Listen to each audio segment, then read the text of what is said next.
I recently watched Marriage Bootcamp Hip Hop Edition Season 5 Episode 1, and it was titled Welcome to Bootcamp. And before I talk about Gangsta Boo and her zaddy, Emmet, I just want to say this. First of all, if you're going to get offended about me talking about interracial relationships and the worship of white zaddy, you won't want to listen to this video. So you might as well get up out of here right now. But if you're going to stay for the video, click the thumbs up button right now. Click thumbs up because it helps with the algorithm. More people will see the video, and then that way more people will know what I had to say about it. And I know you want to trigger that algorithm. So make sure you click the thumbs up button. Make sure you say hi in the comment section or at least some other sort of comment because it helps with the algorithm as well. If you want to subscribe and choose all notifications, that'll be awesome too. Remember, I have 3 channels. The links to the other 2 channels are in the description box. But wait until the end of the video to subscribe and choose all notifications on the other channels. You can subscribe and choose all notifications right now to this one that you listen to this video on.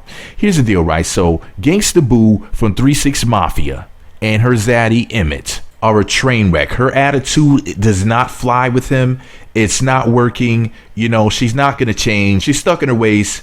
Over 40 years old, it's over. Just like his hairline. As you can see, he's bald for a reason. You know what I mean? He used to have hair, but it's no longer there. You dig? So to let me know that you're engaged, to let me know you're listening to what I'm saying right now, please say this in the comment section. And thank you for the people who are going to do this. Say, it's over. The reason why I say it's over is because I think the relationship is over really before it began. Now, for the record, they met each other on tour. They've been dating for about 7 years. He's a DJ. She's a rapper, or at least she used to be a rapper. I don't know if she considers herself to be retired or not. But Gangsta Boo says if Emmet doesn't prioritize her more, this may be the last year that she's going to be in a relationship with him.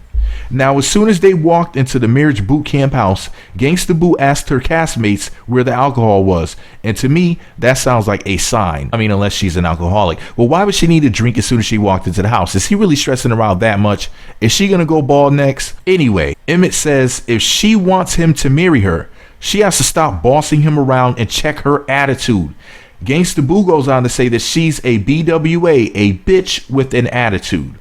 Also, she says she's a boss, not a has-been rapper from a whack rap group, but a boss, and they boss people around, and he just can't get in line. And yes, she said all of this while wearing a blonde wig with dark skin looking like a complete fool. She needs the boss of some sense in her head. Now, sisters already know how the rules go. When it comes to this whole swirling thing, getting you a zaddy, you know you're supposed to drop the attitude. That's rule number 1. Come on now. Gangsta Boo about to go for where them dollars at to where's my zaddy at. That man is about to leave you. You better change that attitude. So later, because that does not work with white men, for the record. You know, they're not beat down and brainwashed like black men are, like we are. You know what I mean? To the point where we'll just accept anything. You know, they have standards. So you're going to have to go ahead and switch up that nasty ass attitude. So later on in the show, the couple's got a chance to meet Judge Lynn Toiler, however you pronounce the woman's name. Anyway, Emmet says Gangsta Boo is controlling and like a typical gutter ghetto gagger, immature, eye-rolling Shaniqua. Gangsta Boo says she doesn't pull out and hold his penis when he urinates or pees. K. Michelle, who is a fellow gutter rat, had to put her hand over her mouth, to keep herself from laughing at the disgusting retort. There was nothing intelligent, nothing funny, and nothing acceptable about Gangsta Boo's comment. And K. Michelle's response, I mean, I wouldn't expect anything better from either one of them. A wise man once said, wigs and weaves ruin your brain. So Emmet gives an example of how Gangsta Boo controls him. He said Gangsta Boo constantly monitors him. For example, he'll go to the grocery store and she will call him, to check on him. So the first call will be on his way to the store, for example. And then she's calling him again by the time he's on his way home. So that's call number 2.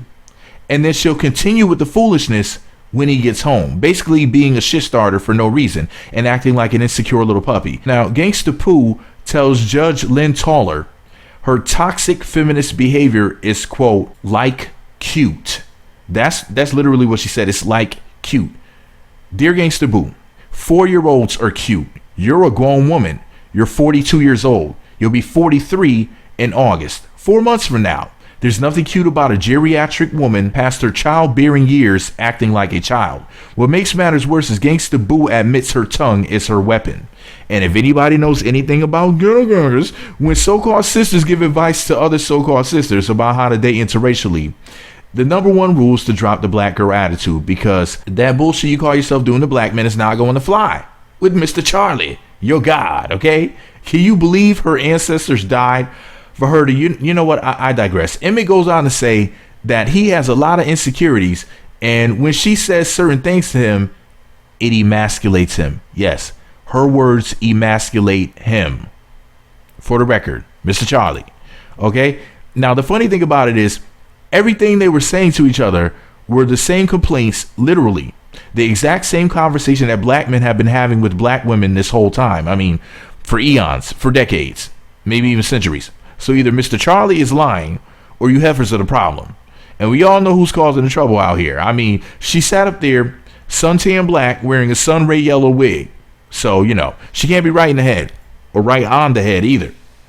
Now, I forgot something. I just realized that I forgot something. Emmet said he grew up without a father, which makes me believe, or shall I say think, the type of men that sisters attract in general are broken men. Because many of them can't relate to good men, you know, who come from good backgrounds because they're just not qualified. You're not qualified. You don't deserve a good man. You don't deserve a Russell Wilson. Russell Wilson should cheat on Sierra. I'll make a separate video about that. Okay, I don't really mean that, but I think that Russell Wilson should leave. I think Russell Wilson is a damn fool. He is a stupid SO. He's Charlie Brown. He's so stupid. Anyways, I'll make a separate video about that. I have to point something out. K. Michelle said Gangsta Boo feels as if Emmet doesn't hear her as a black woman. Now, what in the world is that supposed to mean? So if she were white or Asian, for example, or Latina, he would hear her loud and clear. You cannot hear black women as loud as they are. I digress. K. Michelle brought up race. But why? Can somebody please explain that crap to me in the comment section? Also, say this in the comment section. Busybody. I want you to say busybody in the comment section because that's what K. Michelle is. She's out here, you know, chiming in on Gangsta Boo's relationship when she's with a dentist that she doesn't respect, but that's for a separate video. Make sure y'all watch that one too. Today, I'm going to post it today. What is it today? April 11th, Monday, April 11th of 2022. Anyways, black women have always swirled. Okay? So how the hell can he not hear you when y'all been swirling since before the plantation?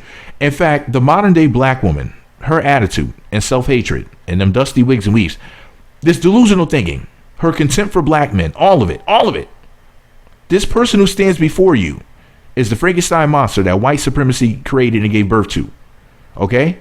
And I'm talking about this in a separate video, but I just had to mention it right here momentarily. All right? Just for the record. So trust me, the white man knows what you're going to say before you say it because it's the same old shit over and over and over again. Okay? This is nothing new.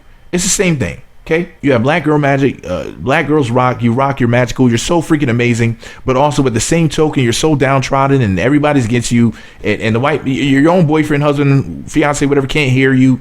It's same shit, different day. You know what I mean? The same thing over and over and over again.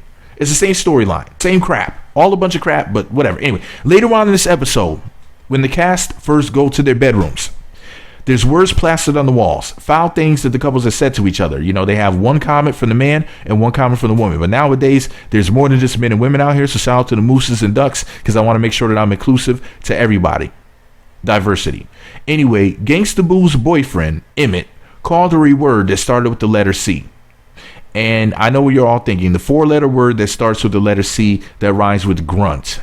No. This word has many more letters. And I said, I know he didn't call her a goddamn cockroach. I know he didn't say that. There's no way. So I had to try to add up the letters and try to figure it out. But anyways, I'll talk about this in a separate video. But does anybody know what the word was that he called her? If you know what the word was, please let me know in the comment section because I've been trying to figure it out.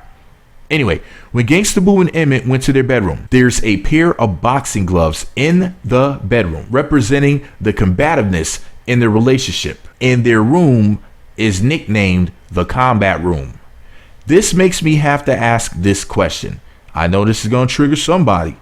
Have things ever gotten have things ever possibly gone past words? That's the way I word it. If so, who was the perpetrator? But I digress. I can't talk about that right now because the answer to that question is in the air. We don't really know what the answer to that question is because they didn't answer it on the show. Listen, you guys, let me just wrap up this video, okay? Click the thumbs up button if you haven't already. Make sure you at least say hi in the comments. As a matter of fact, say this in the comment section to let me know you're listening. And for all of you, if I ask you to say multiple things in the video, don't just put it in one comment. You can leave more than one comment. Don't be stingy. It's free. It's free. It's free 99. So why not just, anyways, it's okay to leave multiple comments, okay? But here's the thing, right? Say this in the comment section. Let me know you're listening at this point.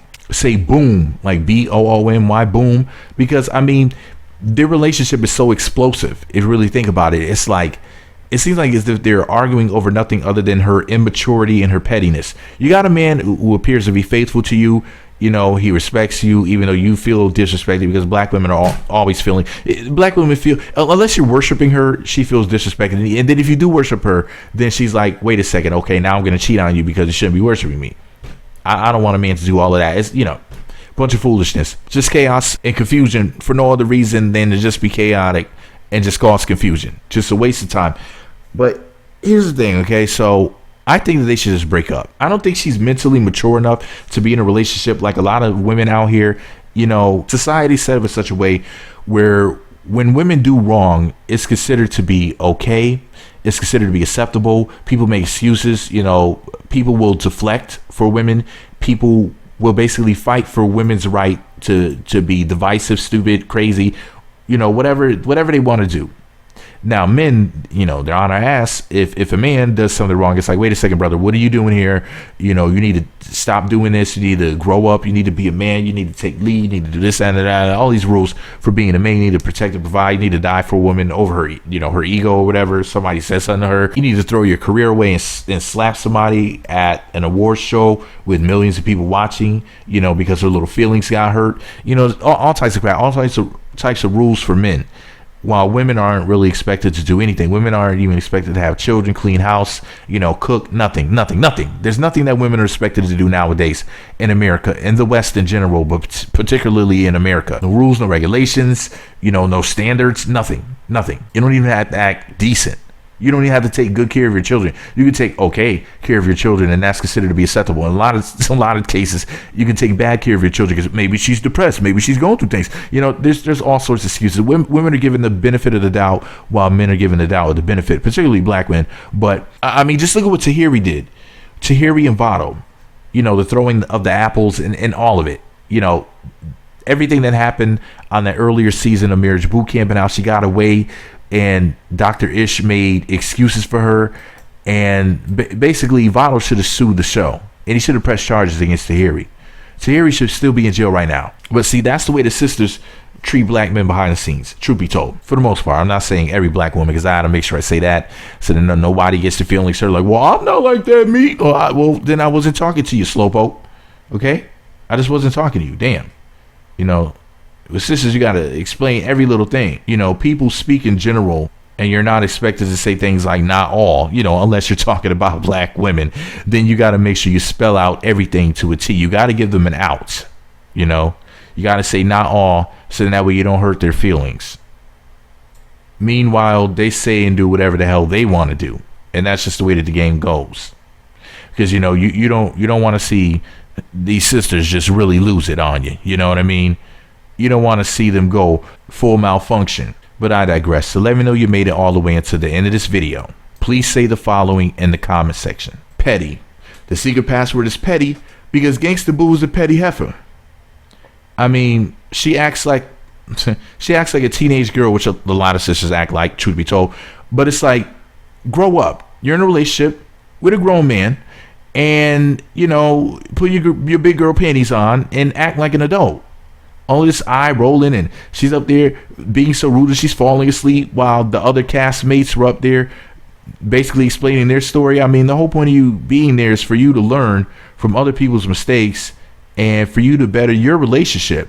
I mean, you're there as a group. You're not there as an individual. Her immaturity and self-centeredness, her selfishness that she displayed towards her castmates and towards her boyfriend prove she is the problem in their relationship. Which is typical, and she's gonna mess around and lose that man like she lost her edges from them tight behind braids, them ghetto girl braids. Anyway, let me know what you guys think about it below. Am I right? Am I wrong? Am I somewhere in the middle? What am I right about? What am I wrong about? What's your opinion? Did you see the show? Do you care? Do you not watch the show? A lot of you be like, well, I don't care. Who cares? But yet you're here. Weird. I don't click on videos I don't care about. I don't care if it's a video about turtles doing backflips. I don't care. If I click on a video about anything, I care, and that's why I'm there, okay? Yeah, make yourself useful and click thumbs up.